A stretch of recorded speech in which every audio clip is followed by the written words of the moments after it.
Ito yung logic niya na hindi nila makuha. Ito hindi, sabi nila pag in-offer ko daw yun, hindi na raw mag-i-invite yung tao. Paano hindi mag-i-invite? Ang nilatag ko is slow. Yung slow, aasahan mo yung co-op tsaka affiliate marketing na gagawin ko, papakita ko. Aasahan mo yung dalawa. Makukuha mo doon kahit hindi networker. Kahit tamad, makukuha mo doon. Slow ang tawag ko doon, slow. Ngayon, tsaka ko ilalatag yung pass. Pag nakita mo yung pass, option na yon kung gusto mong gawin yung pass. Kung ayaw mong gawin yung pass, maghintay ka sa slow.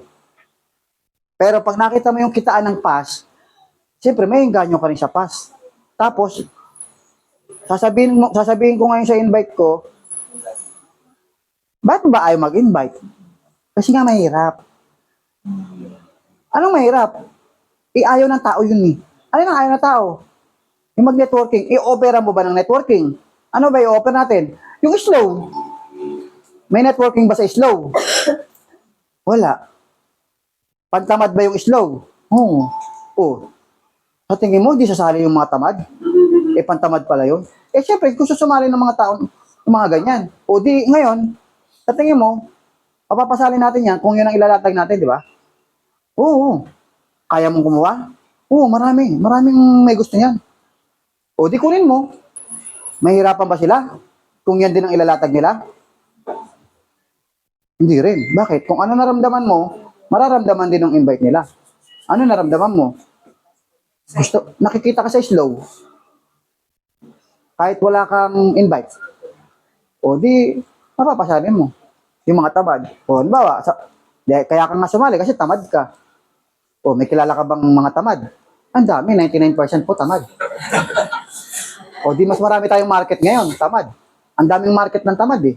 O, di kunin mo yung tamad, magpa-seminar ka ng 10, siyam sasali. Bakit? Siyam doon, tamad eh. Tamad eh, no? Pwede sumali yung siyam na tamad.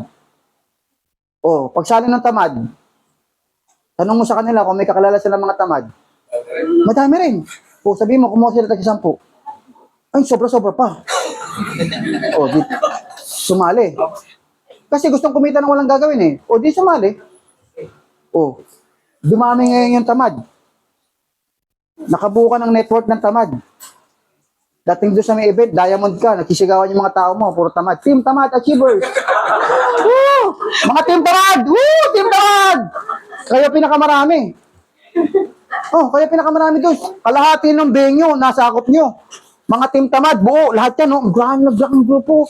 Wave na, mga Team Tamad! Woo! Dami Team Tamad, oh. Ang laki ng team mo, tamad. Tapos kinakantsawan ka ng mga magagaling na motivator. Walang yumayaman sa tamad. Bakit mas malaki income ng tamad? Diba? Result that counts. Resulta binibilang dyan. Dami kong downline na tamad eh. Naka 1 million na nga tamad eh.